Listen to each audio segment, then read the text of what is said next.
Naniniwala po ba kayo sa kasabihan na lahat ng bagay ay may rason? Kung ako kasi ang tatanungin ninyo ay hindi po ako naniniwala doon. Para sa akin ay walang katumbas na magandang dahilan kung bakit kailangang makaranas ng paghihirap, kalungkutan at pighati ang isang tao, lalo na kung naging mabuti naman ito.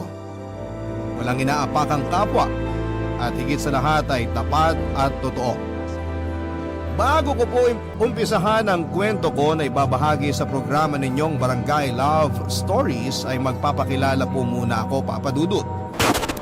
Ako po si Apollo, 40 years old, at mga barkada ko po sina Jaira, Mark, Juno, Phoebe at Maya. Nitong nakaraang buwan lang po ulit kami nabuo dahil umuwi ako sa Pilipinas pagkatapos ng ilang taong kong pagtatrabaho at paninirahan sa ibang bansa. At bagaman ngayon taon na lamang kami nagkita-kita na mga kaibigan ko ay wala silang tampo sa akin. Dahil nauunawaan nila ang rason kung bakit mas pinili kong umalis. Papa Dudut, introvert po ako pero lumalabas ang angking kong kadaldalan at kabibuhan kapag kasama ko ang mga tropa ko. Komportable kasi ako sa kanila at higit sa lahat ay pinagkakatiwalaan ko po ang mga taong yon. Baliuna ko pong nakilala sina Jaira at Mark nang lumipat ako sa company na pinagtatrabahuhan nila. Tapos pinakilala ni Jaira sa amin ni Mark si Phoebe at Maya. Huling nakasali sa grupo namin si Juno at doon na nga nabuo ang pagkakaibigan naming anim. Solido po kami, Papa Dudut, bagaman meron din kaming kanya-kanyang pinagdaraanan sa buhay. Pero bago po dumating sa buhay ko ang mga kaibigan ko ay meron na akong girlfriend na itinuring ko na ring best friend. Siya po si Diana.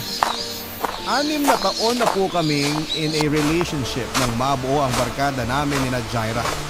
At kilala po nila si Diana dahil lagi ko pong bukang bibig sa kanila ang nobya ko. Hindi niyo ako masisisi, Papa Dudu. In love po ako kay Diana. Natatandaan ko pa nga hanggang ngayon ang araw na unang beses ko siyang nakita sa school dahil pareho kaming volunteer sa isang non-government organization na nagbibigay ng mga braille books, audiobooks at large prints sa mga SPED pupils at nagbabasa ng mga kwentong pambata sa mga visually impaired, Papa Dudu.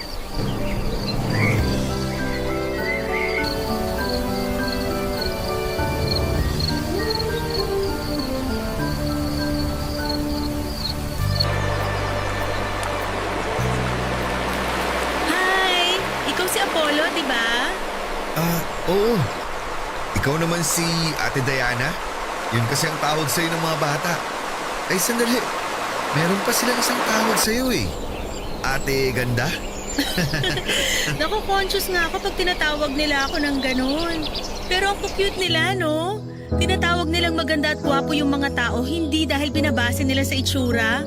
Since visually impaired sila, mas binabase nila sa pakiramdam kung maganda o gwapo yung kausap nila.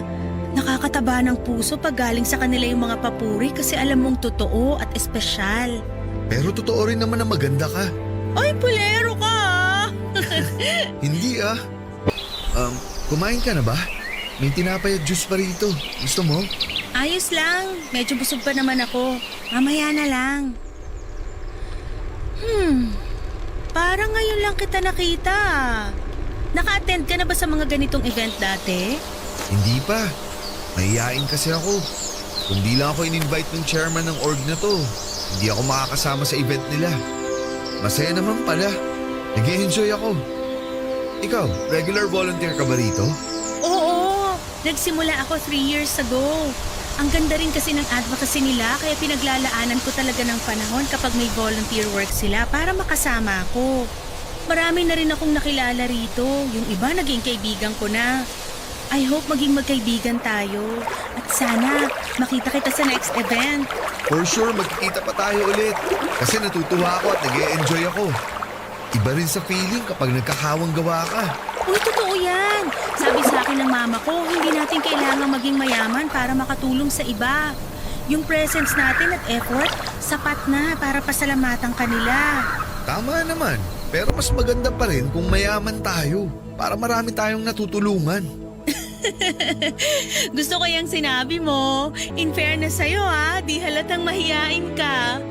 Naku, introvert talaga ako. Maniniwala ka ba kung sasabihin ko na introvert din ako? At pareho rin tayong mahiyain? Talaga? Pero ang galing-galing mo makihalubilo at makisama sa ibang tao. Paano mo nagagawa yun kung introvert ka rin? Pinapractice ko yung social skills ko. Basta i-expose mo lang yung sarili mo. Minsan ayos din na lumabas ka sa comfort zone mo para mag-grow ka. Yun kasi ang ginawa ko. Marami akong nakilala ng mga tao na masasabi kong nakatulong sa akin para matuto ng ibang bagay. At the same time, may natutunan din sila sa akin. Give and take, kumbaga. Sa bagay, ako kasi kaunti lang mga kaibigan ko. Karamihan sa kanila nakatira na sa malayong lugar, kaya hindi na kami nagkikita-kita. Madalas ako lang mag-isa, hanggang sa nasanay na lang ako. Ayos yan, kasi ganyan din naman ako. Sanay ako mag-isa pero kayang-kaya ko rin pag may kasama. Hayaan mo, masasanay ka rin lalo kapag in-expose mo yung sarili mo. Sige, tatandaan ko ang sinabi mo. Para naman mag-grow din ako at matuto. At para ma-share ko rin ang mga nalalaman ko sa ibang tao, katulad ng ginagawa mo. Ang sarap lang sa pakiramdam pag natuturuan natin sila. Katulad ng activity natin kanina, tinuturuan natin yung mga bata na magbasa at makinig. Pero natutunan din natin sa kanila kung paano maging masaya sa mga simpleng bagay na meron sa buhay natin. Madalas nakakalimutan natin i-appreciate yung mga maliliit na bagay kasi busy tayo sa mas malalaking plano natin sa buhay. Wala namang masama dun, pero mas mabilis tayong mapapagod at mabuburnout. Kaya pala lagi akong stressed lately. Kasi wala akong ibang inatupag kundi trabaho. Nakalimutan kong hindi lang pala doon umiikot ang mundo. Buti na lang talaga sumama ako sa volunteer work na to tapos nakilala pa kita. Medyo gumanang dibdib ko sa pag-uusap natin. Salamat ha. Bigla ka naman yatang nagseryoso. Pero salamat din nakakwentuhan kita. May bago na naman akong nakilala. O paano? Tara na? Mukhang magsisimula na yung second activity natin. Tapos na yata silang kumain. Sige, excited na ako sa susunod na kwentong babasahin natin. Ako kasi ang nakatoka na magbasa. Kinakabahan tuloy ako. Hoy, wag ka nga! Yakang-yaka mo yan! Good luck! Tara! Modernong Maria Clara, ganyan ko po i-describe si Diana Papadudut. Bagaman may pagkamahinhin ay wala pong arte sa katawan ng girlfriend ko. Mabait din siya sa mga bata, mapagmahal kahit sa mga ligaw na aso't pusa. Malambing din ang boses niya kaya hindi kataka-taka na kinagigiliwan siya ng marami. Bukod doon ay sweet din siya at ang bonding namin tuwing linggo ay pagsisimba. Opo, relihiyosa si Diana.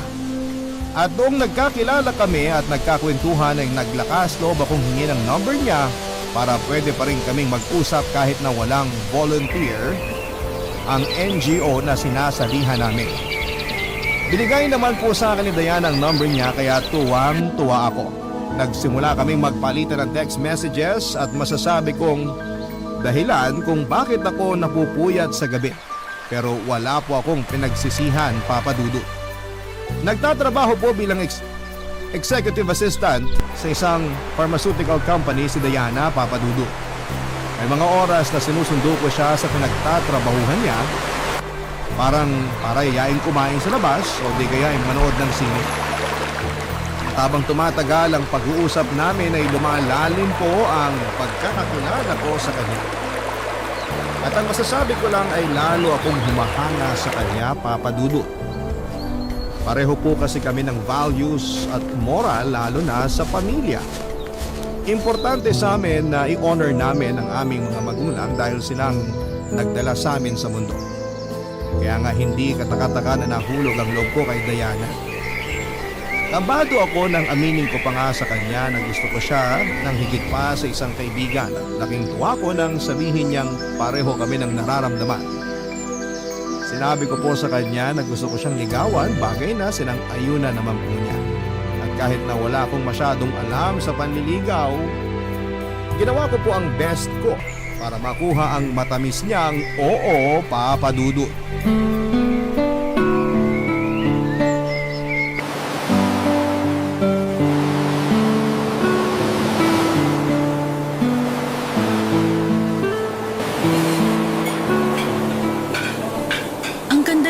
dito sa restaurant na pinagdalan mo sa akin? Akala ko hindi ka mahilig lumabas. Saan mo nalaman to? Sa internet. Siyempre, nag-research ako. Nagpunta na rin ako rito para tingnan kung totoo yung review nila sa page bago kita inaya. Gusto ko kasi maging espesyal ang bawat sandali na kasama kita. Pati na ang lugar na pagdadalan ko sa'yo. Kasi deserve mo yun, Diana. Kung makapagsalita naman to, deserve mo rin ng magagandang bagay kasi mabuting tao ka, Apollo. Alam mo, nung ligawan mo ko, mas nakilala kita ng husto. Marami akong na-discover sa'yo na masasabi kong ikaw na nga ang... Ako na nga ang ano. Ang lalaking gusto ko maging boyfriend ko? Ha? Sinasagot na kita, Apollo! Pumapayag na akong maging girlfriend mo! Seryoso ba yan, Diana? Hindi ka nagbibiro? Seryoso ako! Oo, ang sagot ko sa panliligaw mo! Thank you! Thank you! Sobrang saya ko talaga ngayon kasi tayo na! Girlfriend na kita! Pinapangako ko sa'yo, hindi ka nagkamali sa desisyon mo. Hindi man ako perpekto, pero gagawin ko ang lahat para alagaan at mahalin ka, Diana. Gusto kong ibigay sa'yo lahat ng magagandang bagay na pwede at kaya kong ibigay. Hindi rin naman ako perpekto, pero gagawin ko rin ang lahat para i-prioritize ang relasyon natin. Saka nakikita ko sa'yo na talagang nagsisikap ka. Ramdam ko rin na mahal mo ko kaya alam kong safe ang puso ko sa'yo. Katulad mo, masayang masaya rin ako. Sa katunayan, may gusto akong ibigay sa'yo. Ano yan? Bracelet. Eto, kunin mo. Para sa akin to?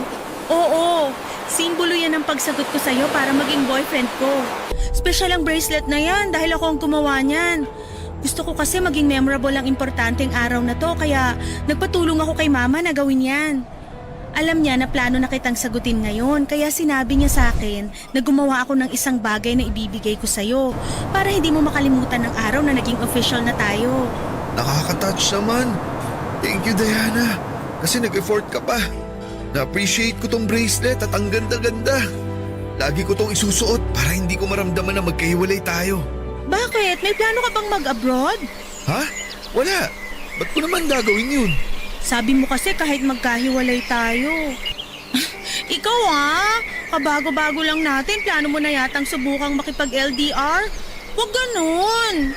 Kung mag-abroad man ako, isasama kita. Hindi kita iiwanan dito, no? Ngayon pa ba na girlfriend na kita? Dapat lagi kang nakadikit sa akin. Bawal kang mawala sa paningin ko. Kung pwede nga lang, itatali na kita sa bewang ko eh. Hoy, sobra naman yon. Joke lang, ikaw naman. Pero yun nga, salamat ulit sa bracelet. Iingatan ko to. Katulad ng pag-iingat ko sa puso mo. Akin na ang kamay mo. Halikan ko tong kamay mo, ha? Mahal na mahal kita, Diana. Mahal na mahal din kita, Apollo. Thankful ako kasi dumating ka sa buhay ko. Pakiramdam ko, hindi lang ako nagkaroon ng boyfriend. Nagkaroon na rin ako ng best friend. Salamat kasi minahal mo ko. Ako ang dapat magpasalamat. Lalamig na lang tong pagkain natin, hindi pa tayo tapos magpasalamat sa isa't isa. Napansin mo rin pala. Sige, kain na nga tayo. Oo, mabuti pa. Kanina pa ako natatakam sa order natin eh.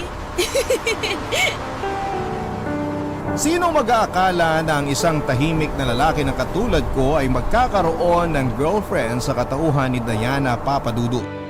Walang pagsidlan ang saya ko at kulang na lamang ay humiyaw ako at magtatalon sa tuwa matapos niya akong sagutin. Pakaramdam ko ay nakalutang sa alapaap ang mga paa ko at ayaw ko na pong buwaba pa sa lupa. Doble din ang saya sa dibdib ko ng mga panahon na yon. Nang ibigay sa akin ni Diana ang bracelet na simbolo ng pagiging magkasintahan namin. Nangako ako sa kanya na lagi ko yung susuotin at hindi ihiwalay sa pulso ko. Dahil kahit magkalayo kami, para ko na rin siyang kasama, Papadudu. Hindi po perpekto ang relasyon namin ni Diana.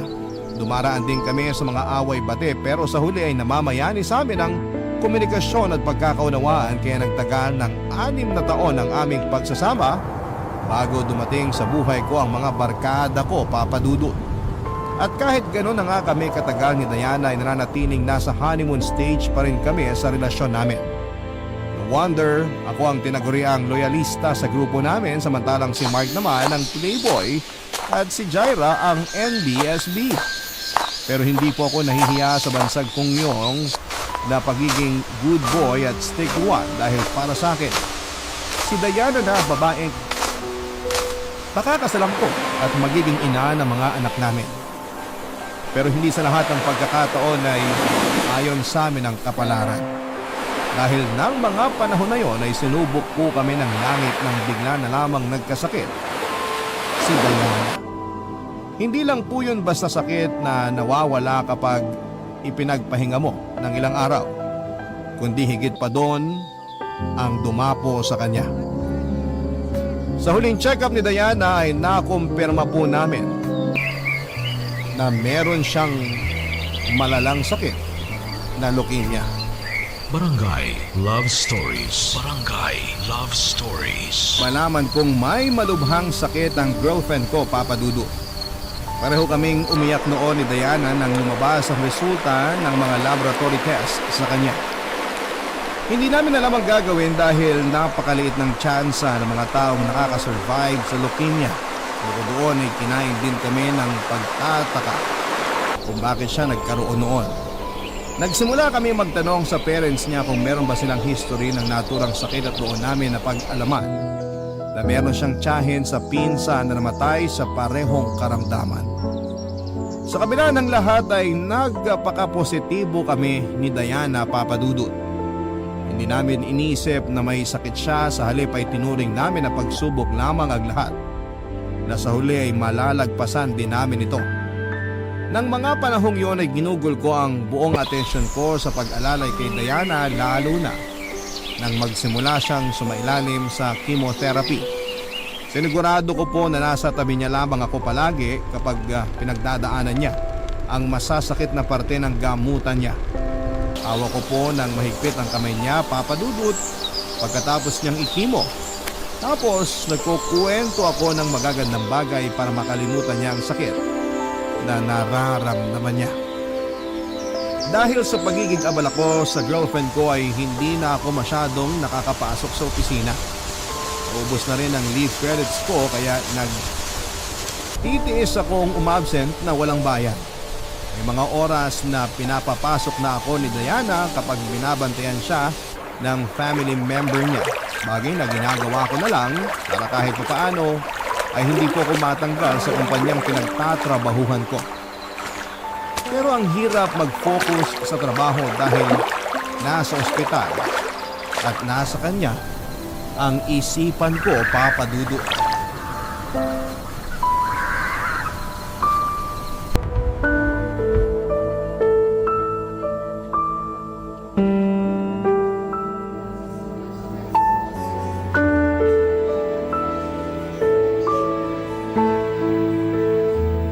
Nakakainis! Bakit kailangan ko pang magkasakit ng ganito? Mamamatay na ba ako? Kasi kung oo, sana ngayon na para matapos na ang paghihirap ko. Hindi ka mamamatay, Diana. Gagaling ka. Kaya dapat sundin mo lang ang bilin sa'yo ng mga doktor mo. Ano pa bang bili nila ang susundin ko kasi lahat ng sinabi nila ginawa ko na. Pero tingnan mo ako. Walang nagbabago sa katawan ko. Ang payat-payat ko na, Apollo. Nalagas na rin yung mga buhok ko. Ang dami ko pang sugat at pasa sa katawan. Niwala ng lakas ang mga tuhod ko para makatayo mag-isa. Lagi na lang ako nagpapatulong sa'yo, di kaya kina Mama at Papa. Wala na akong silbi. Kaya kami nandito ng mga magulang mo para tulungan at alalayan ka, Diana. Hindi ka walang silbi dahil kailangan mo kami. Kailangan mo kami dahil may sakit ka. Naiintindihan ko na nahihirapan ka. Pero sana huwag ka namang magsalita ng ganyan. Huwag kang susuko kasi lahat kami umaasa na magiging maayos ka. Na malalampasan mo lahat ng to. Ayoko nang umasa para mabigulan sa dulo, Apollo. Kaya huwag niyo nang lokohin ang mga sarili niyo na gagaling pa ako dahil imposible nang mangyari yon. napakaliit ng tsansa na may makasurvive sa leukemia. Karamihan sa mga nagkakaroon ng ganitong sakit na mamatay. At yun din ang mangyayari sa akin, kaya ngayon pa lang, hiwalayan mo na ako. Umalis ka na, iwanan mo na ako. Ano bang sinasabi mo? Bakit mo ako pinagtatabuyan? Kasi wala ka ng dahilan para manatili sa tabi ko. Hindi na ako gagaling, isaksak mo yan sa utak mo. Naghihintay na lang ako ng araw kung kailan ako mamamatay. Kaya hindi mo na dapat sayangin ang oras mo sa akin dahil hindi mangyayari ang inaasahan nyo na gagaling ako. Alam ko yon. Ramdam ko yon dahil katawan ko to, Apollo. Kahit na anong mangyari, hindi kita iiwan. Hindi ako aalis sa tabi mo. Palagi kitang sasamahan. Kahit maliit yung chance na sinasabi mo, gusto kong dalawa tayo ang lumaban sa sakit mo. Diana, please. Huwag ka namang ganyan, oh. Huwag mo ako ipagtabuyan na parang aso. Apollo, hindi ka ba nakikinig? Alin ba sa mga sinabi ko ang mahirap intindihin? Mamamatay na ako! Hindi na ako gagaling! Mas mabuti ba na iwanan mo na ako para pag nangyari yun, hindi na masyadong masakit sa parte mo. Ituring mo na lang na patay na ako ngayon para mabilis kang makamove on. Kabaliwan ang gusto mong mangyari dahil kahit mawala ka, hindi pa rin kita makakalimutan. Saka, huwag mo ang pangunahan ng mga bagay. Huwag mo sabihin ang hindi dapat mangyari. Dahil naniniwala ako na di ka pababayaan ng Diyos. Kung hindi ka kayang pagalingin ng tao, walang imposible sa Kanya, Diana. Alam ko naman yun. Pero paano yung kalooban niya na kunin ako kaysa pagalingin? Paano kung ganun pala yung will niya para sa akin? Sige nga, paano ko yung tatanggapin? Paano mo yun tatanggapin?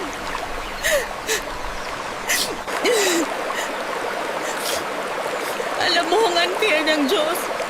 Kasi kung kailan gusto ko pang mabuhay ng matagal para makasama ka at magkaroon tayo ng sariling pamilya, saka naman hindi pwede.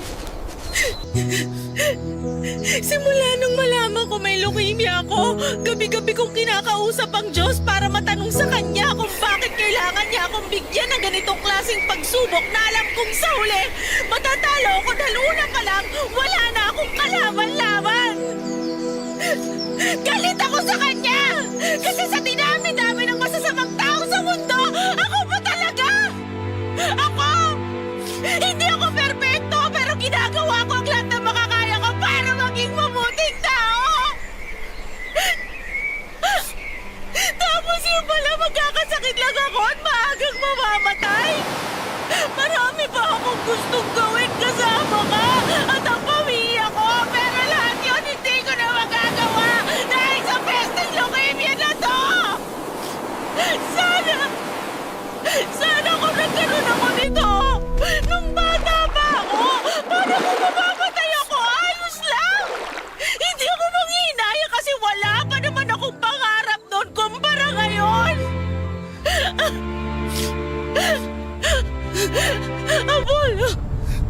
Apollo, natatakot ako! Ayoko magmamatay! Gusto ko pa kayong makasama ng matagal! Hindi ka mamamatay. Magiging ayos din ang lahat, Diana. Kailangan mong maniwala na gagaling ka. Kasi sinusunod mo naman ang mga sinasabi sa'yo ng doktor eh. Ginagawa din nila ang mga kaya nila para maging maayos ang kondisyon mo. Oo, medyo malabo pa sa ngayon yung pag-asa dahil maliit ang tsansa. Pero dapat pa rin tayong maging positibo. Huwag kang mag-alala. Hindi ako aalis sa tabi mo. Hindi kita iiwan kahit anong mangyari. Lagi kitang sasamahan sa laban mo. Kasi mahal na mahal kita. Kaya please, huwag mo na akong paalisin. Huwag mo na akong itaboy dahil mas nasasaktan ako. I'm so sorry, Apollo. Hindi ko naman talaga gustong paalisin ka eh. Ayokong iwanan mo ako. Hindi mangyayari yun. Hindi kita iiwanan, okay? Diana, mahal ko. Huwag ka na rin matakot. Dahil nandito lang ako. Naiintindihan ko po si Diana kung bakit niya ako pinapalayo sa kanya. Natatakot siya pero mas takot na takot po ako, Papa Dudut. Kung nararamdaman na niya na mawawala na siya, nararamdaman ko na rin na hindi ko kakayanin. Ni sa hinagap ay hindi ko po naisip na kukunin sa akin ang napakaagang babaeng pinakamamahal ko. Marami pa po kaming pangarap na hindi pa natutupad. Isa na po doon ay ang pakasalan siya at bumuo ng pamilya ng magkasama. Kaya nga kahit anong pagtataboy na ginagawa niya sa akin ng panahong yon ay nanindigan po ako na manatili sa kanyang tabi at nangako ako na kasama niya akong lalaban. Sa ospital at sa trabaho na lang po umikot ang buhay ko ng panahon na yon. Masaya naman ako at hindi nagreklamo dahil alam kong napaglilingkuran ko ang girlfriend ko at natutupad ko ang pangako ko sa kanya. Nasasamahan siya anumang mangyari. Doon ko po na-realize ang kahalagahan na i-cherish natin ang buhay ng isang tao. Lalo na ng mga mahal natin dahil walang katiyakan kung hanggang kailan tayo mananatili sa mundong ito. Kapag nasa ospital ako ay masasayang bagay lang din ang pinag-uusapan namin ni Diana, Papa Dudut. Kahit mabigat ang dibdib ko dahil sa sitwasyon, kahit pagod ang puso at isipan ko, pinipilit ko po ang sarili ko na magpakakengko para mapasaya ang girlfriend ko. Gustong gusto ko po kasing naririnig ang mga halakhak niya, Papa Dudut. Alam ko na sa likod ng isip ko ay nami-miss ko po yung lahat.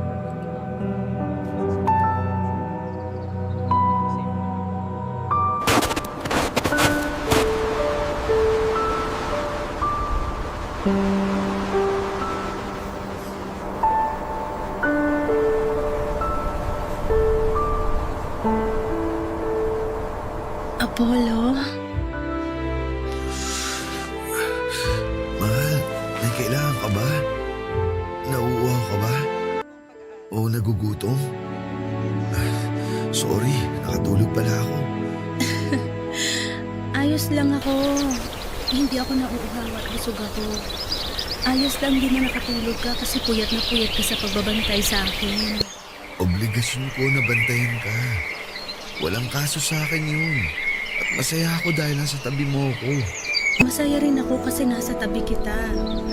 Ang swerte-swerte ko dahil ikaw ang naging boyfriend ko. Salamat, Apollo, ha? Maraming salamat. Walang anuman. Ikaw talaga. Kumusta? Hindi ka ba makatulog? Medyo. Kanina pa naglalayag sa kung saan ang isip ko eh. Baka naman malulungkot na bagay ang iniisip mo, ha? Hindi ka talaga makakatulog niyan. Hindi malulungkot ang iniisip ko, puro masasaya. Gusto mo ba i-share ko sa'yo? Oo naman. Sige. Kwentuhan mo ko. Iniisip ko na kapag gumaling ako, magpapakasal na tayo. Kahit ako na mag-propose kung wala ka pang balak. Anong isasagot mo kung sakali? Tinatanong ka ba yun? Siyempre, oo. Mabuti naman. Tapos, ano nang susunod na mangyayari? Bubuo tayo ng pamilya. Yung masayang masaya. Palalakihin natin ang mga anak natin ng magkasama. Tuwing linggo, sabay-sabay tayong magsisimba tapos pupunta kina mama at papa para dun kumain ng tanghalian. Sa hapon, papasyal tayo kasama ang mga bata. Tapos bago tayo umuwi sa bahay, papanoorin natin ang paglubog ng araw na magkahawak kamay. Lahat yun naiisip ko na. Nakakatuwa, di ba? Oo, nakakatuwa nga. Gustong gusto ko na talagang gawin ang mga bagay na sinabi mo, Diana. Hindi na ako makapaghintay ng maging asawa mo. Pangako, paglabas mo rito, magpapakasal tayo. Pangako yan ah. Kasi tatandaan ko yan, Apollo. Itaga mo sa bato. Kaya dapat magpagaling ka. Dapat magpalakas ka. Kumain ka ng mabuti. matulog ng maayos, at sundin lang natin ang mga bilin ng doktor mo. Ayos ba yun? Oo naman, pero kung sakaling hindi na ako gumaling at hindi na natin matupad lahat ng mga sinabi ko, sana wag mo akong kakalimutan, ha? Diana naman, ano bang sinasabi mo? Gusto ko lang magbilin hanggat kaya ko pa. Hanggat meron pa akong lakas na magsalita kasi ayokong umalis nang hindi nasasabi sa iyo mga to. Kaya hayaan mo na muna akong magsalita, Apollo. Mahal na mahal kita. Alam ng Diyos na ikaw ang lalaking gusto kong maging asawa. Pero kung hindi na mangyayari yun, piliin mo pa rin maging masaya. Paano ako magiging masaya kung wala ka na? Parang ang hirap naman ang pinapagawa mo sa akin. Alam ko, pero hindi mo pwedeng itali sa akin ang sarili mo lalo na kapag wala na ako rito sa mundo. Dahil unfair yun sa'yo. Marami ka pang bagay na pwedeng maranasan. Huwag mong hayaan ang sarili mo na malungkot at magluksa habang buhay. Hindi yun ang gusto ko, Apollo. Gusto ko na piliin mong maging masaya. Kung kinakailangan mong magmahal ng iba, gawin mo. Sa kanya mo to pa rin ang pinangako mo sa aking pamilya. Kapag nag-promise ka na gagawin mo yun, ayos na ako. Panatag na ako. Ayoko, Diana. Ayoko umalis ka. Ayoko iwanan mo ko. Hindi ko kaya. Please naman, oh. Lumaban ka. Lumaban ka para sa akin. Para sa pamilya mo. At sa pamilyang bubuhay natin. Gustuhin ko man, pagod na ako. Hindi na kaya ng katawan ko. Pakiramdam ko sinusuko na ng katawan ko lahat ng gamot na tinuturok sa akin. Sobrang bigat na ng talukap ng mga mata ko, Apollo. Gusto ko na lang matulog. At huwag nang gumising kung makakaramdam lang din ako ng ganitong klaseng sakit. Sana naiintindihan mo ako. Sana palayain mo na ako. Hayaan mo na akong mauna, mahal ko. Si Diana na po ang babaeng gusto kong pakasalan, Papa Dudut. Noong unang beses pa lamang na nagkita kami, sigurado na ang puso ko na tinadhana siya para sa akin. At alam kong tama ang desisyon ko na ligawan ko siya at naging ganap kaming magkasintahan. Sa paglipas ng panahon ay napatunayan namin na sigurado na kami sa isa't isa. Pero bakit kung kailan handa na kaming humakbang tungo sa panibagong pahina ng buhay namin ay bigla namang kaming bibigyan ng pagsubok na kulang na lang ay lumpuhin kami, Papa Dudu. Walang gabi simula nang malaman kong may cancer sa dugo si Diana na hindi po ako nagdasal sa Panginoon at nagmamakaawa sa Kanya na iligtas niya ang kaisa-isang babaeng mahal ko. Gustong gusto ko pong tumanda na kasama si Diana. Gustong gusto ko po siyang makasamang bumuo ng aming pamilya. Marami pa po kaming masasayang pagkakataon na pagdadaanan bilang mag-asawa, kaya malaking dagok po talaga ang pagkakasakit niya. Papa Dudut, umasa po kaming pareho na diringgin ng langit ang pakiusap namin kahit sa pinaka-imposibleng sandali. Nagagaling din si Diana at malalagpasan niya ang kanyang sakit. Na matutupad namin ang mga pangarap sa buhay ng sabay at magkahawak kamay. Ngunit sa isang iglap ay nagbago ang lahat. Nawalan ako ng pananalig sa Diyos nang hindi niya dinggin ang panalangin namin.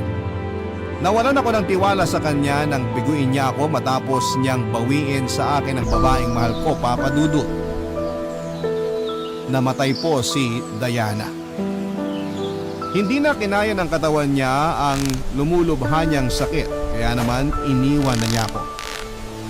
Nang araw na mawala siya sa akin ay hindi po ako makaiyak. Ang nararamdaman ko lang noon ay matinding galit at kagustuhan nasundan sa kabilang buhay ang babaeng pinakamamahal ko. Barangay Love Stories. Barangay Love Stories. Galit na galit po ako sa Diyos dahil kinuha niya sa akin si Diana. Ilang beses ko siyang tinanong kung bakit kailangan niya kaming paghiwalayin ng maaga sa buhay na ito samantalang wala namang kaming ginagawang masama. Naging tapat po kami sa buong panahon ng aming relasyon na bakit hindi niya kami kaya na suportahan at hinayaang maging masaya. Nang mga panahon na yon ay hindi pa rin po ako makapaniwala na patay na ang babaeng minamahal ko. Hindi ko matanggap na iniwan na ako ni Diana na hindi ko na maririnig ang malambing niyang boses at tawa. Hindi ko na makikita ang maamo niyang mukha o ni mararamdaman ang init ng kanyang mga yakap at halik. Iyak po ako ng iyak nang iburol siya at hanggang sa maihatid siya sa huling hantungan niya. Kasama po niyang inilibing ang puso ko noon, Papa Dudut. Hindi ko po alam kung paano magsisimulang muli at hindi ko maisip kung paano ipagpapatuloy ang buhay kung durog na durog ang puso. Doon ko na rin po napabayaan ang lahat, Papa Dudut. Simula sa trabaho, maging ang mga barkada ko. Naging malayo ang loob ko sa kanila dahil ang nasa isipan ko ng panahon na yon ay gusto kong mapag-isa. Napabayaan ko na rin ang sarili ko dahil lagi lamang akong nagkukulong sa kwarto. Wala akong pakialam kahit mag-alala sa akin ang gusto ang pamilya ko. Ang nasa isip ko lang ng panahon na yon ay mamatay na rin ako para makasama ko na si Diana. Sa gitna ng pagluluksa ko ay isang kaibigan ang bumisita sa akin, Papa Dudut. At yon ay walang iba kung hindi si Juno.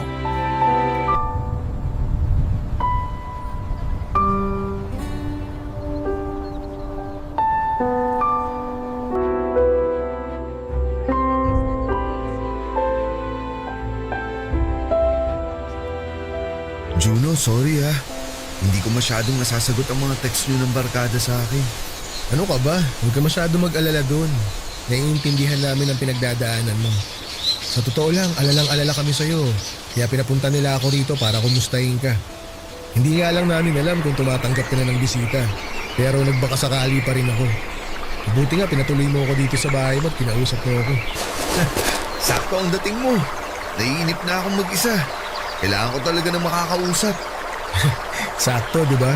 Yun talaga ang purpose ko kung bakit ako nandito eh. Hindi ako makausad, Juno. Nahihirapan akong mag-move on sa pagkawala ni Diana. Kahit na sinabi niya sa akin noon na gusto raw niya ako maging masaya.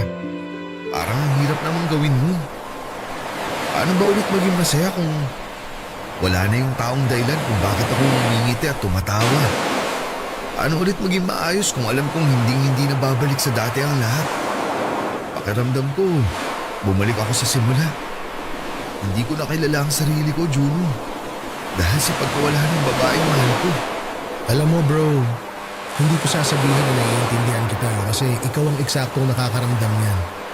Pero alam ko na hindi talaga madaling mawalan ng mahal sa buhay, lalo na kung malapit sa puso mo. Pero bro, kung hihingin mo ang payo ko, ang masasabi ko lang, idaan mo sa proseso ang pagluluksa mo. Hayaan mong malungkot ang sarili mo dahil yun ang tamang pakiramdam eh.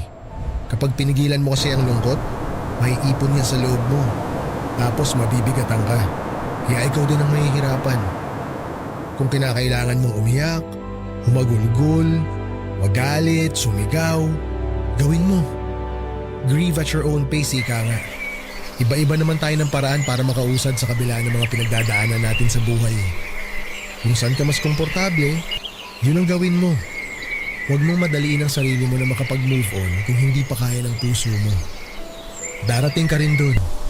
Unti-unti nga lang muna sa ngayon. Paano kung hindi na maging okay ang lahat? Paano kung habang buhay ganito na lang ang pakiramdam ko? Kaya nga nandito kami ng mga kaibigan mo para tulungan ka. Para alalayan ka. Minsan kasi akala natin kaya natin gawin ang mga bagay ng mag-isa. Pero mas magiging madali pala kapag meron tayong mga kasama. Ganyan din ang sinabi sa akin ni Diana. Yun bang tungkol sa pakikisama sa ibang tao? Hindi lang para magkaroon ng koneksyon kundi support system na rin. Juno, thank you ha. Pati na rin sa mga kaibigan natin kasi nandiyan kayo. Baka kasi kung ako lang mag-isa, nasiraan na ako ng ulo. Uy, ano ka? Walang mababaliw ng mag-isa sa tropa natin kasi dapat lahat tayo mabaliw pag merong nauna. Hindi pwedeng ikaw lang. Nakakatampo yun, no? Yan! Buti naman tumatawa ka na. Komedyante ka kasi. Sinadya ko yun kasi kanina ka pa down na down. Hindi ako sanay eh. Pero basta bro, huwag mong kalimutang umiti kahit paunti-unti. Kaya mo yan. Nandito lang kami kung kailangan mo na makakausap. Isang tawag mo lang o kaya isang text mo lang. Pupuntahan ka namin agad. Hayaan nyo, makakabawi rin ako sa inyo. Wala kang kailangang ibawi. Yung makita ka lang namin na maayos ang kalagayan. Sapat ng pambawi yun sa mga banding ng barkada na missing in action ka. Huling nakita ka namin nung libing pa ni Diana. Kaya miss na miss ka na talaga namin bro. Basta, kapag kaya mo na, makipagkita ka sa amin ha.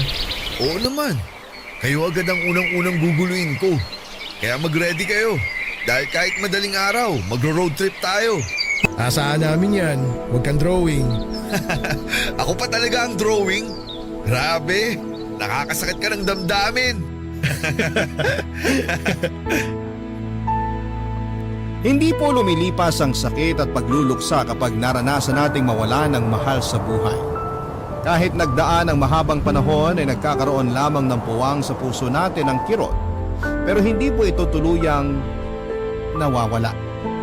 Alam ko po yun, kaya nga hirap akong tanggapin.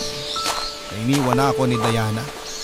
Pero malaking tulong na nailabas ko ang lahat ng sakit at hinanakit sa loob ko dahil sa pag-uusap naming yon ni Juno. Kaya nga laking pasasalamat ko sa kanya na mga panahong yon, Papa Dudu. Aminado po ako na hindi ko pa rin alam kung paano ko haharapin ang mundo at ipagpapatuloy ang buhay, pero kinaya ko po, Papa Dudu. Pagkalipas ng 2 linggong pagluluksa, nagbalik trabaho na ako bagaman hindi pa buong-buo ang sarili ko. Pero ginamit ko po ang trabaho ko para mas maging abala at hindi ko lalong maisip ang pinagdaraanan ko. Effective naman, pero kapag gabi kung kailan mag-isa na lamang ako at tahimik na ang mundo ay binubulabog po ako ng masasayang alaala namin ni Diana. Hindi ako pinapatulog ng matinding kalungkutan at para bang patalim na paulit-ulit akong sinasaksak ng katotohanan na hindi ko na siya makakasama sa buhay na ito. Hindi po ako mapasaya ng kahit na anong okasyon ng mga panahong yon, Papa Dudu. Hindi niyo ako masisisi sapagkat sariwa pa rin sa akin ang lahat ng mga nangyari. Mabuti na lamang dahil kahit papaano ay nandyan ang mga kaibigan ko. Malaki ang naitulong nila sa akin para malibang ako habang nagmo-move on. Hanggang sa sumapit nga ang Valentine's Day ng February 2018 kung saan ay nagkita-kita kami at nagkaroon ng pakulo si Juno tungkol sa isang time capsule.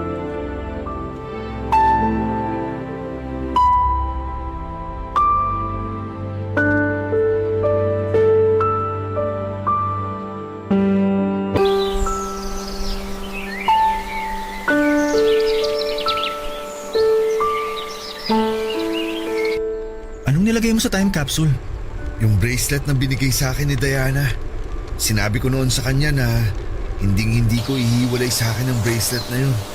Dahil kahit magkalayo kami, para ko na rin siyang kasama. Ibig bang sabihin yan, pinapalaya mo na siya? Hindi ko pa kayang palayain si Diana. Pero gusto kong magsimula ng panibagong buhay nang hindi na siya kasama. Pero hindi naman ibig sabihin nun, kinakalimutan ko na siya. Lagi pa rin siyang nasa puso ko at mga alaala namin. Pero ayokong ikulong ang sarili ko sa nakaraan habang buhay, Mark. Kaya hindi si Diana ang pinapalaya ko. Pinapalaya ko ang sarili ko. Gusto kong palayain ang sarili ko sa lungkot para naman maging masaya na ako. Ang tapang mo, Apollo. Hanga ako sa iyo kasi pinipilit mo lumaban at magpatuloy sa kabila ng mga nangyari. Alam ko mahirap yan pero hindi ko alam kung gaano kahirap sa parte mo. Hindi mo nagugusto yung malaman pa kung gaano kahirap ang pinagdaanan ko, bro. Kaya ang payo ko sa'yo, huwag ka nang malito. Kung si Megan talaga ang itinitibok ng puso mo, mahalin mo siya ng gusto.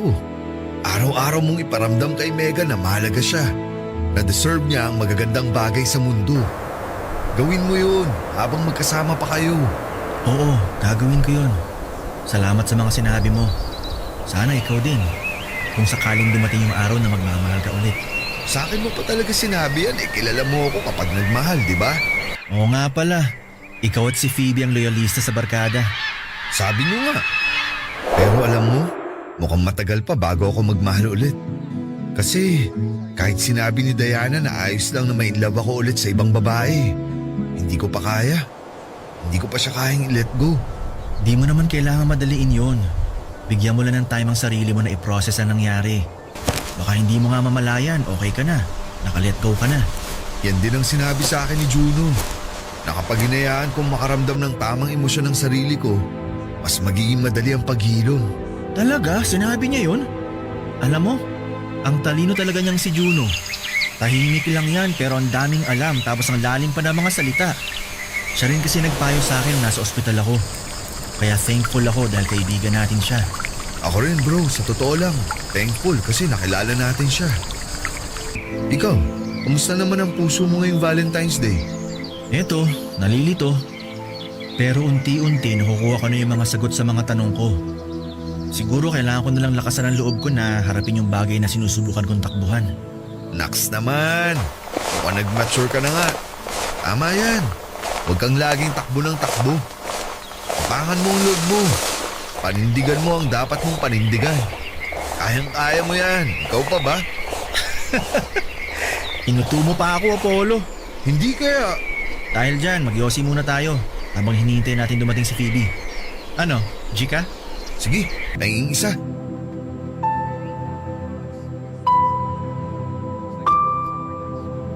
Kapag nawala sa atin ang taong mahal natin ay kailangan natin silang palayain. Kaya nga ang inilagay ko sa time capsule ay ang bracelet na ibinigay sa akin noon ni Diana matapos niya akong sagutin. Hindi po yon nangangahulugan, nakakalimutan ko na siya at ang masasaya naming alaala. Pero yon ang unang hakbang para matanggap ko sa puso ko na imposible na kaming magkatuluyan sa buhay na ito.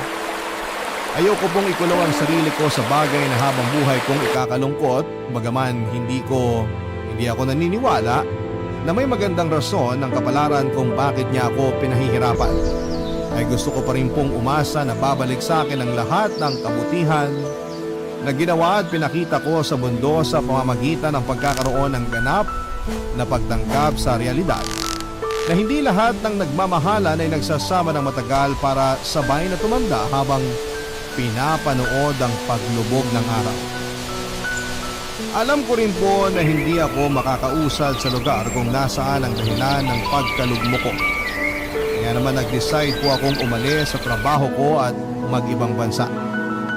Ilang taon din po akong tumira sa abroad habang nagtatrabaho at neto lang 2023 ako nagkaroon ng lakas ng loob na umuwi sa Pilipinas para balikan ang mga masasakit na alaala na iniwanan ko. Bittersweet, ganyan ko po ilalarawan ang pakiramdam na nangibabaw sa akin ang unang beses akong tumapak sa lugar kung saan ay nakalibing ang dalawang taong mahalaga sa buhay ko. Ang kasintahan ko at ang kaibigan namin. Sa kasalukuyan ay di hamak na mas magaan ang pakiramdam ko kesa nung una, Papa Dudu. Unti-unting natatanggap ko na sa puso ko ang mga nangyari at hinahayaan ko na po ang sarili ko na maging masaya. Kung tatanungin niyo po ako kung may plano ba akong umibig ulit ay meron po ang sagot ko. Hindi ko naman po tuluyang sinasarado ang puso ko na maranasang magmahal at mahalin sa ikalawang pagkakataon. Una sa lahat ay gusto ko pong bumati ng isang maligayang araw ng mga puso sa ating mga kabarangay. May jowa man o wala. Naniniwala po kasi ako na hindi lang para sa mga couple ang araw na ito. Dahil Para rin po ito sa mga single na ang mga ka-Valentines ay ang kanilang pamilya. Tawagin niyo na lamang po ako sa pangalang Mark, 37 years old at nakatira sa Laguna. Isa po ako sa mga kaibigan ni Jaira at paborito naming pakinggan ang programa ninyong Barangay Love Stories. Ang kwento ko po ay tungkol sa mga naranasan ko sa buhay na may kinalaman sa aking pamilya, sarili at pagkakaibigan naming anim. Sana po ay magbigay po ito ng aliw, kumurot sa puso at kapulutan ng aral at inspirasyon ng mga kabarangay natin. Papadudot magsisimula ang lahat noong taong 2017 kung saan ay nagtatrabaho pa ako sa isang opisina sa Maynila. Middle child po ako sa 3 magkakapatid at may kaya ang pamilya namin. Kumbaga hindi po kami namumroblema sa pera dahil arkitekto ang daddy ko samantalang doktor naman si mami. Pero sa kabila ng almost perfect naming pamilya, neglected child po ako. Masyado kasing mataas ang expectation ng parents ko sa akin dahil matalino at magaling sa lahat ng bagay ang kuya ko. In fact, noong nagsabog ang langit ng talento ay nasalo niya lahat. Nasabi ko po yun kasi abogado si kuya at ang malalapa, overachiever din ang bunso naming babae na sinundan ng yapak ni mami sa pagiging doktor. Kaya nga hindi katakataka na paborito siya ng mami namin tapos si kuya ang paborito naman ni daddy. Ako hindi masyadong matalino, hindi rin madiskarte at hindi ko rin alam ang passion ko. Napakalayo ko sa mga kapatid ko, Papa Dudut. Tapos maloko pa ako kaya hindi rin ako nakapagtapos ng kolehiyo. Kaya ayon, bumagsak ako sa pagiging empleyado na ang sweldo ay sapat lamang pero hindi kayang bumuhay ng anak at asawa. Laking pasalamat ko na lamang dahil may pera kami kasi kung hindi ay baka sa kangkungan na ako pupulutin. Pero dahil nga sa estado ko, black sheep ang turing sa akin ng family ko. Mabuti na lamang at hindi ko nararamdaman na burden ako sa sarili kong pamilya dahil may 5 akong kaibigan na tinuring ko na ring mga kapatid. Sila ay sina Maya, Jaira, Juno, Apollo at Phoebe na nalalapitan ko. Lalo na tuwing kailangan ko ng comfort at ng pep talk.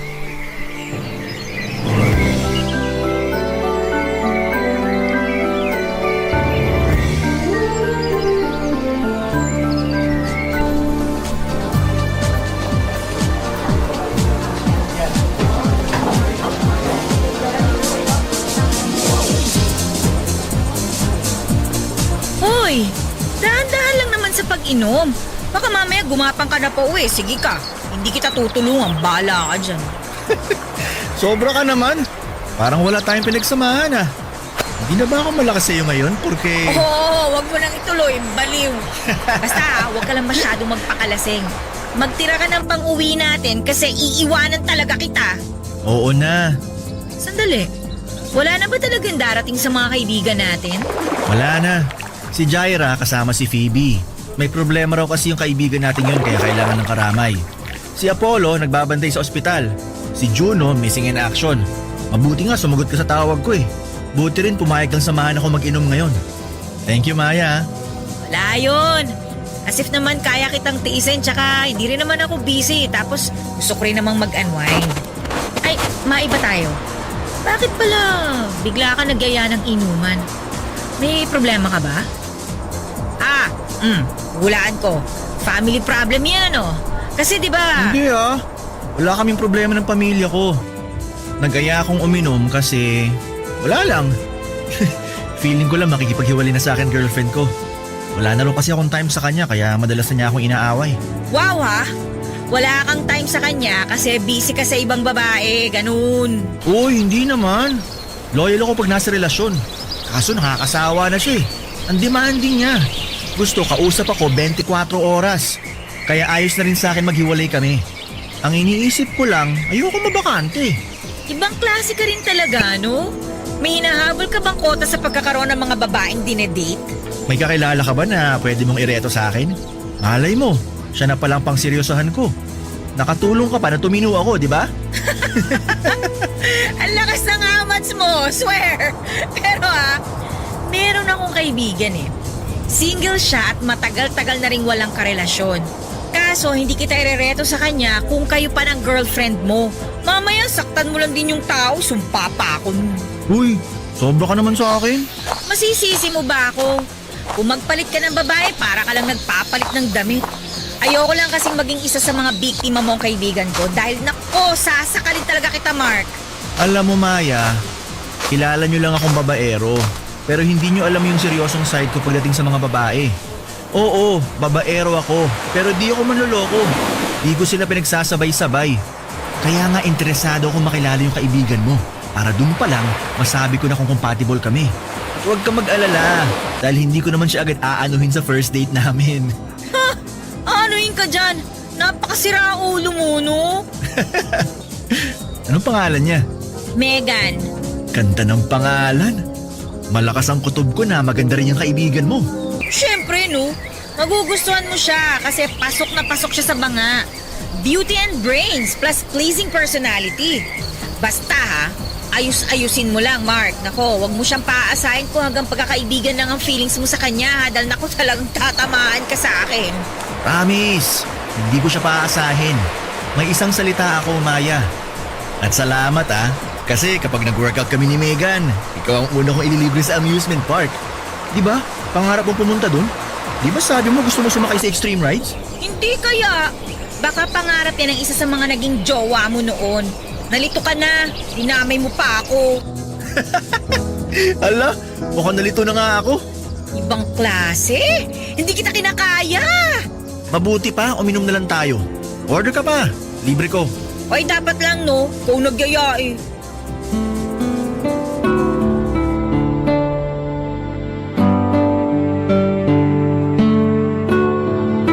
Papadudot, kilala po ako ng mga kaibigan ko na may pagka-playboy. Ako ang tinagurian nilang maloko sa grupo namin kasi nga ay babaero ako. Hindi po ako proud sa alias na yon at sa katunayan ay hindi ko ginusto na maging ganon ang impresyon ng mga tao sa akin. Kaso pinangatawanan ko na lamang. Pero lahat naman ng bagay ay may dahilan kung bakit natin ginagawa, hindi ba? Sa kaso ko ay madalas kong hanapin sa mga babaeng nakakarelasyon ko yung pagmamahal na hindi ko kailanman naramdaman sa pamilya ko, Papa Dudut. Sa bahay kasi namin ako yung laging nakakalimutan o etsapuera. Kumbaga kahit na hindi ako umuwi ng ilang araw ay hindi ako hahanapin ng mga magulang ko. Kaya para ma-validate ang feelings ko ay nakikipag-fling ko ako sa iba't ibang babae. Yun po ang nagsilbi kong defense mechanism para maranasan kong mahalin naman ang ibang tao kahit panandalian lamang. Sa kabila ng lahat ay hindi ako pang seryosohan na klase ng karelasyon. Pero nag-iba po ang ihip ng hangin matapos ipakilala sa akin ni Maya ang kaibigan niyang si Megan. Napakaganda po ni Megan, Papa Dudut. Para siyang anghel na buwaba sa lupa. Kung sa pisikal na usapan ay napaka-perfect niyang babae, nasa kanya rin ang mga katangiang tipo ko sa isang babae tulad ng pagiging morena, balingkinita ng pangangatawan, makinis ang kutis, mapupula ang labi at may magagandang pares ng mga mata. Ang lakas po talaga ng tama ko sa kanya, Papa Dudut, tapos may sense pa siyang kausap. Kumbagay, nadja-jive kami kaya nasabi ko sa sarili ko na siya na ang babaeng seseryosohin ko at hinding-hindi ko sasaktan.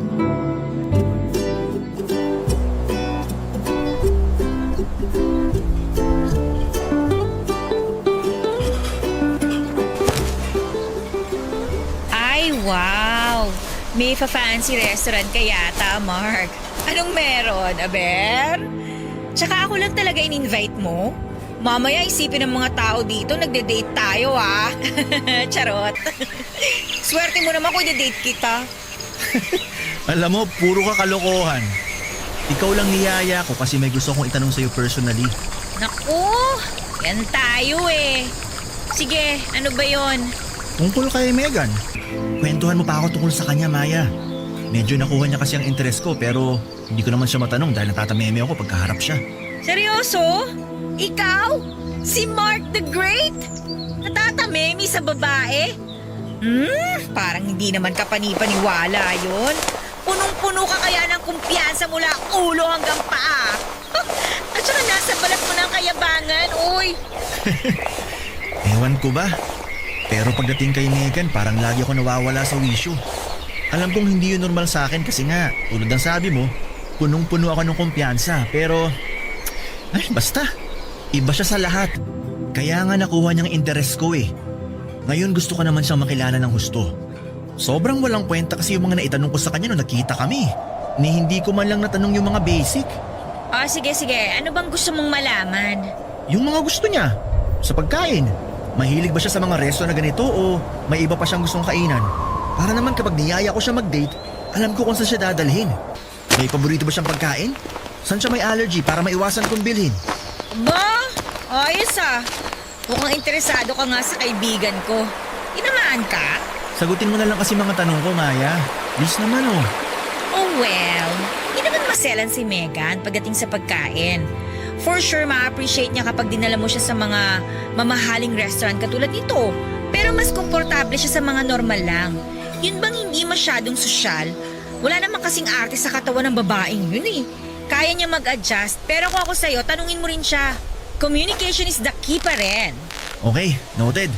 Sa pagkain, ang alam ko may allergy siya sa mani eh.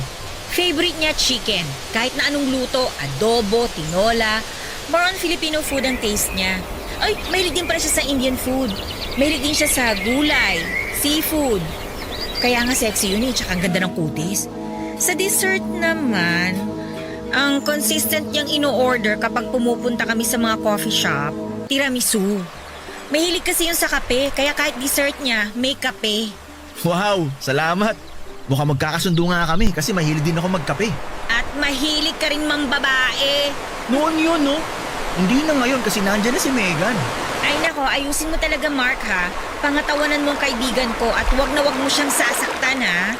Oo naman, magtiwala ka sa akin. Kilala mo naman ako eh. Willing kong talikuran ng pagiging loko-loko kasi dumating na ang babaeng sisirisohin ko. Naniniwala naman ako na magagawa mong magseryoso sa isang babae. Kaya nga hindi na ako nagdalawang isip na ireto siya sa'yo eh. Tsaka, masaya rin ako kasi nakikita ko yung effort mo para mas makilala yung kaibigan ko. Sana kayo na nga ang endgame. Sana kayo yung magkatuluyan sa huli. Pero basta ha, maid of honor ako sa kasal nyo. Sure, at yan din naman ang gusto ko pag nagkataon. Pero sa ngayon, magpapa-impress muna ako sa kaibigan mo. Kailangan hulog na siya sa akin para mabilis nang maging kami. Wow ha, galawan mo talaga pang babaero. Di ko tuloy alam kung paano kita naging kaibigan eh. Ikaw naman, huli na para magsisi ka kasi magtutropa na tayo, no?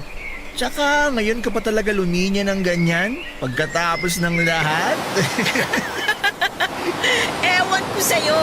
Mabuti pa kumain na lang tayo, kanina pa ako nagugutom. Sige lang, magtanong ka pa ng mga gusto mong malaman tungkol kay Megan para mas makilala mo pa siya ng gusto. Yun! Yan ang gusto ko! Interesado po talaga ako kay Megan Papadudut. Kaya ako na mismo ang nakipaghiwalay sa current girlfriend ko at that time. Total ay doon din naman papunta ang relasyon namin. Bale, inunahan ko lamang siya kasi nga ay plano ko na noong kaibiganin si Megan at makipaglapit ng husto sa kanya. Nang mga sumunod na araw ay dineskartihan ko na po si Megan. Nandyan yung niyayaya ko na siyang kumain sa labas at mamasyal, bagay na pinauunlakan naman niya. Doon ko naramdaman na may pag-asa ako sa kanya, Papadudut. Hindi naman po sa pagmamayabang pero guwapings naman kasi ako at malakas ang karisma.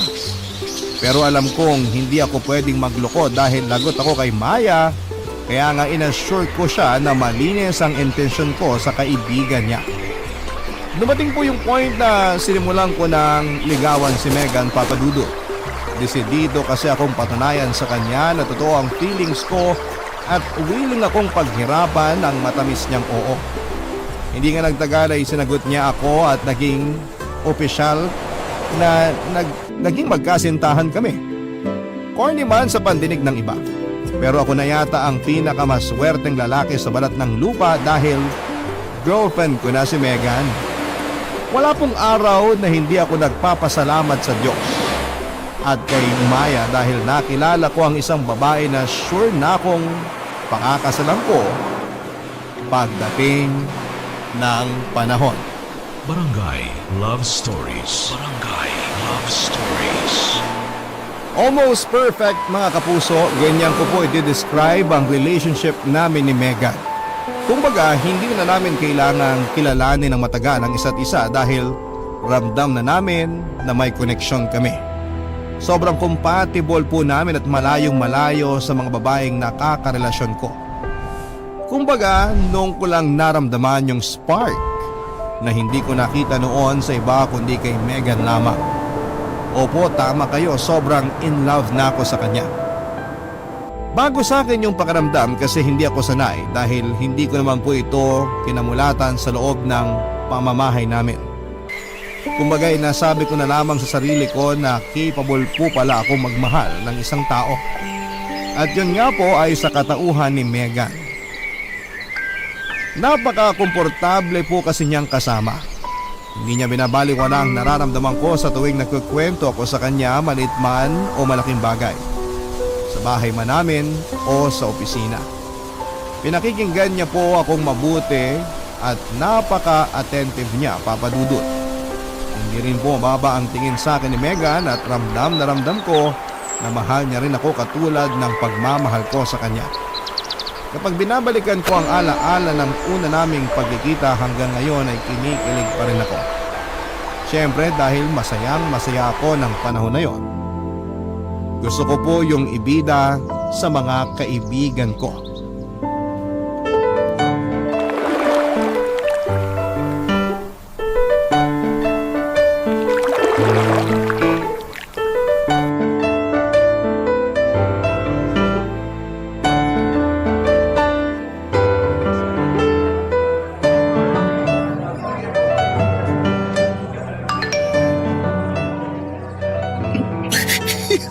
Abot hanggang anit ang ngiti mo, Mark ah. Uy, mapupunit na mukha mo. Mukhang alam ko na kung bakit siya ganyan. Wow! May lahi ka pala manghuhula, Juno. Kahit naman hindi ko hulaan, halatang halata ka. Eh ano ba kasi yun, Mark? Parang may gusto kang sabihin pero hindi mo naman masabi. Tsaka kanina pa namin napapansin na ngiting wagas ka dyan sa kachat mo. Don't tell me may bago ka na namang babae ha? Samantalang kakasabi mo lang sa GC natin, nakipag-break ka na sa jowa mo. Well, tama ka dun, Jaira. Nakipag-break nga si Mark sa girlfriend niya. Pero, tama ka rin dahil may bago na siya. Wow! Ang bilis naman! Para namang di natin kilala tong tropa natin. Galawang breezy to eh. Correction. Si Megan ang huling babaeng mamahalin ko. Siya na rin ang pakakasalan ko pagdating ng araw.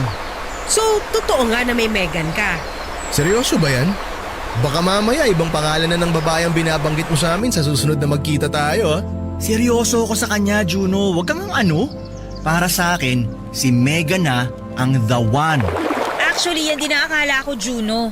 Pero mukhang tinamaan talaga si Mark sa kaibigan ko eh.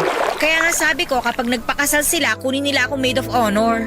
Sa bagay, palay natin. Maging katulad na ni Apollo tong si Mark.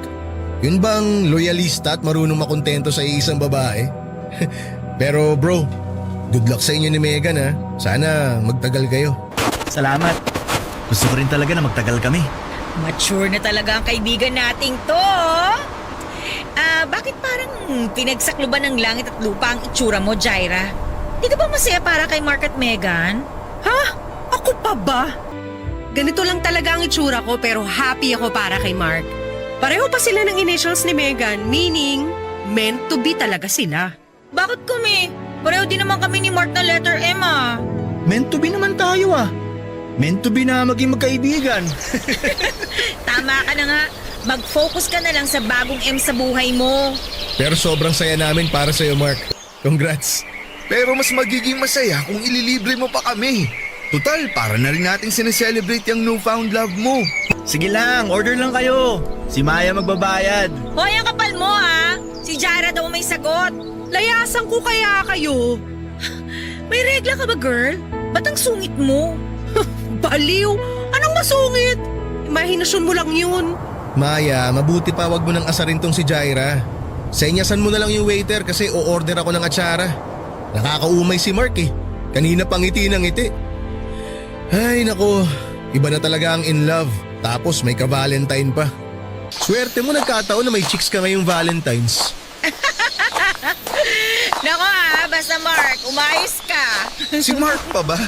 Never naman ako nawalan, no? Kahit undas, may love life ako. Ay naku, yabang talaga grabe. Ang hangin! Ganon.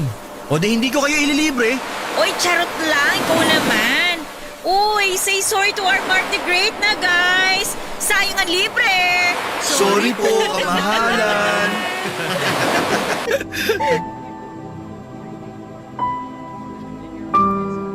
Para sa akin ay si Megan na ang babaeng pakakasalan ko at magiging nanay ng mga anak namin, Papa Dudu.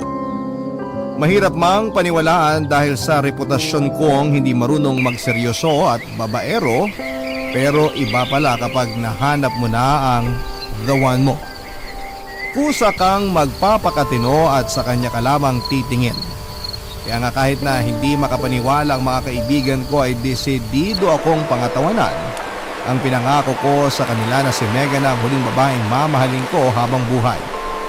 Sa katunayan, nagsimula na rin ako magplano noon para sa future namin hanggang sa sumapit ang ika-7 buwan ng aming relasyon kung saan nangyari po ang hindi ko inaasahan. Alam niyo ba yung pakiramdam na bigla ka na lamang iniwan sa ere? Yun po kasi ang nangyari sa akin nang biglang makipaghiwalay si Megan, Papa Dudu. Ang dahilan niya sa akin ay na-fall out of love daw siya. Nang tanungin ko kung may iba na siya ay wala naman daw po.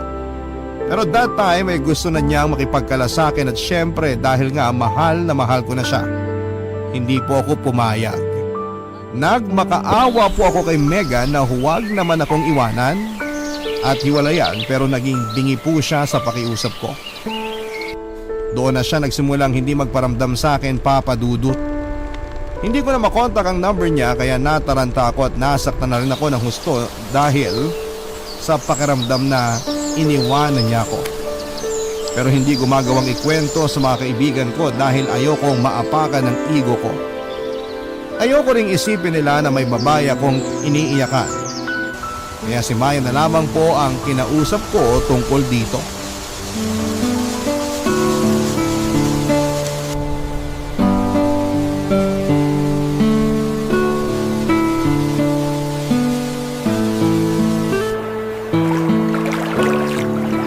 Hi Maya, busy ka ba?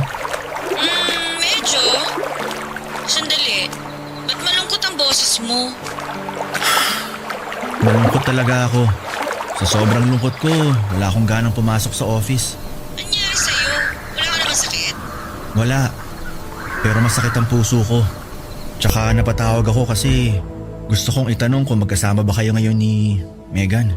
Hindi kami magkasama eh. Sorry. Ano bang meron? Hindi ko kasi siya makontak eh. Nakablock na rin ata ako sa messenger niya. Hindi ko na alam ang gagawin ko. Para akong masisiraan ng ulo. Tapos nakipag-break pa siya sa akin. OMG, hiwalay na kayo? Baka naman kasalanan mo. Oy, Mark ha?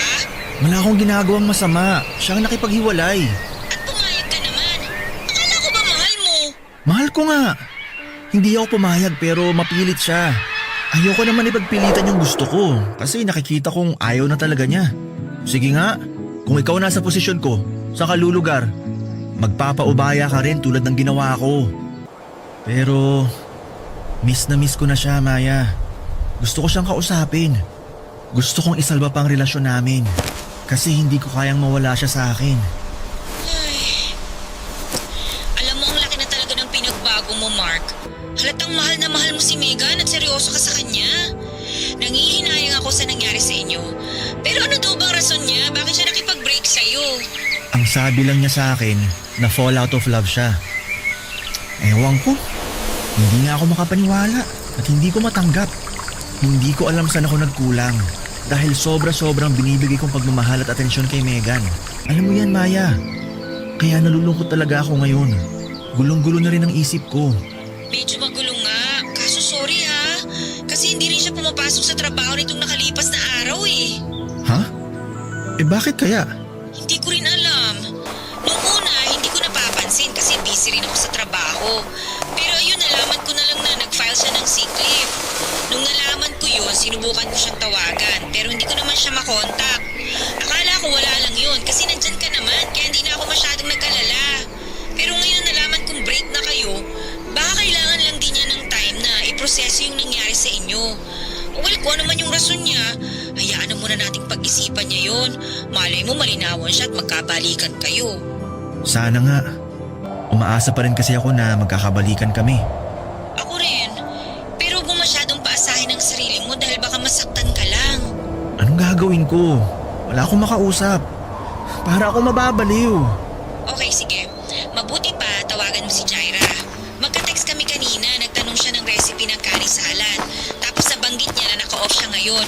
Bakante siya, pwede mo siyang kausapin para mabawasan naman yung lungkot na nararamdaman mo. Nahihiya ako kay Jaira. Alam mo namang mas open ako sa'yo eh. Sa kanya ka pa talaga nahiya? Tigilan mo nga ako. Kailangan mo nang mapaglalabasan ng lungkot mo. Pwede ka rin umiyak sa kanya. Ay naku, I'm sure maiintindihan ka nun. Hindi kayo judge nun. Pero if ever, hayaan mo lang. Sige na nga. Text ko na lang si Jaira. Go! Sana maging okay ka kahit konti. Basta nandito lang kami ng mga kaibigan mo ha. Malalagpasan mo rin yan. Ewan ko, pero sana nga. Sure akong kakayanin mo yan. O sige na, marami pa akong gagawin eh. Tawagan kita mamaya. Bye! Ang totoo ay wala po akong ka-ideya-ideya sa kung ano ang nangyayari kay Mega ng panahon na yon. Lalo pa nga nang sabihin sa akin ni Maya na nag-file siya ng sick leave sa work, Papa Dudut. At kahit gusto kong malaman ang dahilan niya ay nirerespeto ko pa rin ang hiling niya na pakikipaghiwalay sa akin kahit masakit. At dahil pakiramdam ko ay mamamatay ako ng araw na yon ay tinext ko po si Jaira dahil siya lang ang available ng time na yon sa mga barkada ko para damayan ako.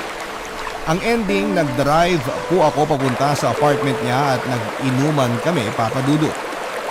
Ikinuwento ko sa kaibigan kong yon ang lahat ng hinanakit ko sa relasyon namin ni Megan at sa pamilya ko. First time nga lang akong nakita ni Jaira na umiiyak at awang-awa siya sa akin, Papa Dudu. After ng inuman, natatandaan ko pa na nagpaalam na ako kay Jaira na uuwi pero dahil lasing na ako ay hindi siya pumayag. Sa katunayan, bilang kaibigan ay sinabi niya na doon na lamang ako sa apartment niya matulog. Bale, sa sala niya ako pinuwesto at nahiga ako sa may sofa. Pero hindi ako dinalaw ng antok ng gabing yon dahil mas nangingibabaw ang sakit na nararamdaman ko bunga ng paghihiwalay namin ni Megan. Kaya kahit may amads pa ako ng mga oras na yon ay naisip kong umalis ng walang paalam kay Jaira para puntahan si Megan. Miss na miss ko na po siya, Papa Dudut, at gustong gusto ko po siyang makita. Kaya wala na akong pakialam kung magmamaneho man ako ng lasing makarating lamang sa kanya. Kaya lang, dahil sa pagiging padalos-dalos ko, mag-isip ay naaksidente po ako, Papa Dudut. Barangay Love Stories. Barangay Love Stories. Ang kwento sa akin ng mga kaibigan ko ay bumangga raw ako sa isang rumaragasang truck at inararo nito ang kotse ko. UP po ang sasakyan ko na nagpasirko-sirko pa bago sumalpok sa puno ng mangga. Mirakulo nga raw po na may pulso pa ako nang dumating ang ambulansya kaya naisugod pa ako sa ospital. Pero kapalit noon ay ang matinding damage sa katawan ko, Papa Dudu. Bali ang tadyang ko at mga buto sa braso, binte at hita. Marami rin akong pasa dahil nalamog ng husto ang katawan ko at malalalim na sugat gawa ng mga bubog na bumaon sa balat ko. Ilang araw din akong walang kamalay-malay kaya alalang-alala sa akin ang mga kaibigan ko, Papa Dudu. Pero mabuti na lamang dahil hindi ko pa oras. Nang magising ako ay kinailangan ko pa po ng mahabang panahon para masiguro na malayo na ako sa kapahamakan. Marami po ako na-realize na mga panahon na yon. at pinagpapasalamat ko rin sa Diyos ang second chance na ibinigay niya sa akin at iniisip ko na may dahilan kung bakit hindi pa ako namatay sa aksidenteng kinasangkutan ko. At yun po ang gabi-gabi kong tinatanong sa kanya. Hanggang isang araw ay sinagot niya ang tanong ko matapos magpakita ni Megan sa ospital para dalawin at kausapin ako, Papa Dudut. Doon niya sinabi sa akin ang totoong rason kung bakit siya nakipaghiwalay sa akin. At kahit na matapos naming mag-usap ay gulong-gulo pa rin ako, Papa Dudut. Ewan, dala siguro ng trauma ko sa aksidente. Mga gamot na tinurok nila sa katawan ko o kung ano paman. Hindi ko po na-absorb ang sinabi ni Megan at naiwan akong tulala at nag-iisip. Ang mga panahon na yon, sina Juno at Jaira ang nauna sa ospital para puntahan ako, Papa Dudut. At nang pumasok nga si Juno sa kwarto ko ay napansin niyang balisa ako kaya nilapitan niya ako kaagad para kausapin.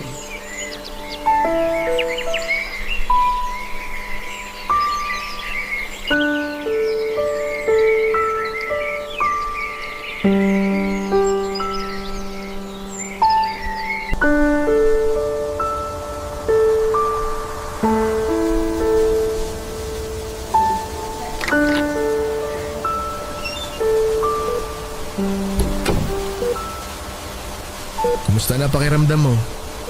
Physically, masakit ang katawan. Emotionally, durog na durog. Ang totoo, nalilito ang puso ko ngayon. Bro, pwede ka mag-share ng problema mo sa akin ha? Alam mo naman makikinig ako. Diba? Kung ikaw ang nasa sitwasyon ko, anong gagawin mo? Paano kung bigla na lang bumalik sa buhay mo yung ex-girlfriend mo para sabihin sa'yo yung totoong rason ng paghihiwalay nyo? Juno, buntis si Megan. Yan ang dahilan kaya siya nakipag-break sa akin. Natakot daw siya, nalito. At nung time na yon naisip niyang ipalaglag ang baby namin pero nakonsensya siya kaya pinagpatuloy niya ang pagbubuntis. Ngayon gusto niya makipagbalikan sa akin para pareho naming mapanagutan ng baby. Pero natatakot ako na maging tatay kaya hindi ako agad nakasagot. Oo, alam kong anak kong dinadala niya. Kaso ano na lang sasabihin sa akin ng mga magulang ko pag nalaman nilang nakabuntis ako? Natatakot din ako at tinatanong kong sarili ko kung magiging mabuting ama ba ako sa baby namin. Kasi ganito lang ako, ordinaryong tao na walang maipagmamalaki. Ayokong madismaya sa akin ng anak ko pagdating ng araw. Katulad ng pagkadismaya sa akin ng mga magulang ko. Nahihirapan ako. Nalilito. Hindi ko alam ang gagawin ko, Juno. Alam mo Mark, naniniwala ako na maiintindihan ng mga magulang mo ang sitwasyon mo kung sakaling pangatawanan mo ang pagiging tatay sa anak niyo ni Megan. Oo, nandyan yung posibilidad na madismaya sila pero kahit pagbali-baliktarin mo man ang mundo, sila pa rin ang tutulong sa iyo eh. Pamilya mo pa rin ang kakailanganin mo para malagpasan yung pinagdaraanan mo. Bro, ano ba ang tinitibok ng puso mo? Sinasabi ba niya na mahal mo pa rin si Megan? Gusto mo pa rin ba na bumuo kayo ng pamilya balang araw? Kasi kung oo, subukan mo pang mas lalong pakinggan ang laman ng puso mo. Dahil naniniwala ako, Mark, na yun ang sagot sa pagkalito mo. Sinasabi ko sa iyo to kasi maiksi lang ang buhay. Yang nangyaring aksidente at second life mo, may rason yan. Binuhay ka ng Diyos kasi magiging tatay ka pa sa baby niyo ni Megan. Tungkol naman dun sa sinasabi mong natatakot ka kasi baka hindi ka maging mabuting tatay, ang totoo bro, ikaw lang din naman na makakasagot nun eh. Pag-isipan mong mabuti lahat, Mark. Huwag kang matakot na magsimula ulit. Kasi hindi pa naman huli ang lahat eh. Basta lakasan mo lang ang loob mo. Tsaka, ngayon ka pa ba talaga panghihinaan ng loob? Eh may mas rason ka na nga para mas maging mabuting tao at mas maging mabuting tatay sa magiging anak niyo. Kayang-kaya mo yan bro. Naniniwala ako sa'yo. Maraming salamat, Juno. Dahil sa sinabi mo, parang nabunutan ako ng malaking tinik sa dibdib. Tama ka naman. na dapat ko na talagang ayusin ang buhay ko dahil magiging tatay na ako. Gusto kong ipagmalaki ako ng anak ko balang araw. At ngayon pa lang pinapangako ko na magsisikap ako para mabigyan ko siya ng magandang buhay. Hindi ko alam kung paano magsisimula o kung saan. Pero hindi ako susuko. Tama ka. Kayang-kaya ko to. Sa ngayon, ang isipin mo na lang muna ay yung gumaling ka ng husto. Magpalakas ka para mas magampanan mo ng mabuti ang mga susunod na chapter ng buhay mo. Bro, ngayon pa lang, proud na ako sa'yo. Thank you, Juno. Sana talaga maging maayos na ang lahat. Sa aming magkakaibigan, si Juno talaga yung hindi ko inaasahang mag-pep talk sa akin, Papa Dudut. May pagka-weird kasi ang isang yon pero alam ko naman na matalino siya. Hindi ko lang ina-expect na sobrang lalim niyang mag-isip at magsalita na para bang may pinaguhugutan ng lahat ng sinasabi niya sa akin. Pero thankful po ako sa kanya dahil nagkaroon ako ng direksyon ng mga panahon na yon. Kaya nga nang makalabas ako ng ospital, matapos kong gumaling ay kinausap ko si Megan at humingi ako ng panahon sa kanya para makapag-isip-isip. Bagay na nirespeto at binigay naman niya sa akin. Gusto ko lang pong linawin na wala akong intensyon na takbuhan ng responsibilidad ko bilang tatay sa magiging anak namin. Pero gusto ko lang ding ihanda ang sarili ko sa realidad na magiging magulang na ako. Marami po akong regrets, Papa Dudut, tulad ng kung sana nagpakatino ako noong nag-aaral ako para nakatapos ako at nagkaroon ng mas maayos na trabaho na kumikita ng higit sa sinasahod ko noon para naman mabigyan ko ng maayos na buhay ang mag-ina ko. Nandun pa rin po yung pag-iisip na hindi ko pa rin po alam kung kakayanin kong maging ama sa magiging anak namin. Pero desidido po ako na bumuo ng pamilya kasama si Megan dahil mahal na mahal ko pa rin siya. Oo, Papa Dudut, mahal na mahal ko pa rin ang ex-girlfriend ko. Sa awa ng Diyos at suporta na rin ng pamilya at ng mga kaibigan ko ay naging mabilis ang recovery ko. Himala na hindi ko na kinailangang magpa-therapy dahil ang mga buto ko sa katawan na nabali ay naka-recover. Bumalik sa normal ang buhay ko. Pero hindi ko ikakaila na ang dami pa ring mga bagay na tumatakbo sa isipan ko. Hanggang sa ang lahat ng mga isiping yon ay nagkaroon ng linaw nang dumating ang Valentine's Day ng February 2018. Kung saan ay nagkita-kita kaming magkakaibigan at merong pakulo si Juno tungkol sa isang time capsule.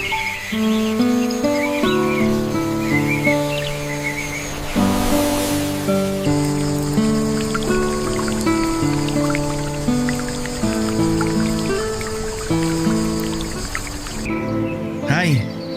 Kanina pa ba kayo? Medyo, pero okay lang. Kung late ka, mas late si Phoebe. Hahabol na lang daw siya. Bakit daw siya malilate? Okay lang ba si Phoebe? Hindi. Pero sana maging okay siya. Anyway, idea ni Juno to kaya pinatawag niya tayo ngayon dito. Okay. Wait. Anong gagawin mo dyan sa lata ng biskwit na yan? May laman bang biskwit yan? Pahingi nga ako. Walang laman to. Ay naku, kahit kailan talaga mukha kang pagkain. Sorry. Nagbabaka sakali lang naman. So ano ang gagawin natin dito? Time capsule. Ano yun? Itong lata ng biskwit ang magsisilbing time capsule natin. Ibig sabihin, maglalagay tayo rito ng mga bagay na sumisimbolo sa current status natin na eventually may improve natin sa mga susunod na taon. Basta kahit na anong meron kayo dyan na feeling nyo importante sa inyo at sa future self nyo, pwede nyong ilagay rito sa time capsule tapos ibabaon natin to. Huhukayin naman natin after 10 years. O ano sa tingin nyo? Okay yun? Wow, ang cute ng idea! Oy, game ako dyan! Ako rin. Teka, ano bang meron ako rito? Kahit kailan, ang dami mo talaga alam nakakornihan, Juno. Lagyan mo na ng laman tong lata, dami mo pang sinasabi. Bakit ang pikon mo? Hindi kaya, dami mo lang kasing sinasabi. Pero bakit bigla mong naisip to, Juno? Curious lang. Ramdam ko kasi na tayong lahat may pinagdadaanan na mahirap at mabigat. Tapos, hindi pa natin masabi sa isa't isa kahit na magkakaibigan na tayo. Ayos lang naman yun kasi kanya-kanyang laban kung ano man yung pinagdadaanan natin ngayon eh. Kumbaga, tayo rin yung hahanap ng solusyon para sa problema natin. Gusto ko lang na pagkalipas ng ilang taon, may babalikan tayong bagay na masasabi nating hindi alaala. Tapos, pag nagkita-kita tayo, pwede nating pagkwentuhan kung ano yung nilagay nating mga bagay sa time capsule. Kasama na rin lahat ng mga realization at mga lesson na natutunan natin sa buhay. In fairness ang ganda na naisip mo, Juno. Sabi ko naman sa'yo eh, wala ka lang bilib. Pakiramdam ko, bumalik ako sa pagiging high school. Di ba uso tong mga gantong time capsule noon? Oo, patok nga yan nun. Excited na tuloy ako sa mga mangyayari sa susunod. Kahit nang walang kasiguruhan ng buhay. At mas madalas natatakot tayo sa mangyayari bukas. Ang lalim naman ng hugot mo, Apollo. Ano? Akala mo ikaw lang ang imutero rito? Tama, pareho kayong madrama. Grabing mga lalaking to. Hindi ko kayo kinakaya ha. Mas maarte pa kayo sa aming mga babae. Uy Maya, wag mo akong dinadamay dyan ha. Sina Apollo at Mark lang ang imutero sa barkada. Ang daya nito. Imutero ka rin naman Walang iwanan. Hindi naman ako mangiiwan eh. Magkakasama tayo hanggang dulo.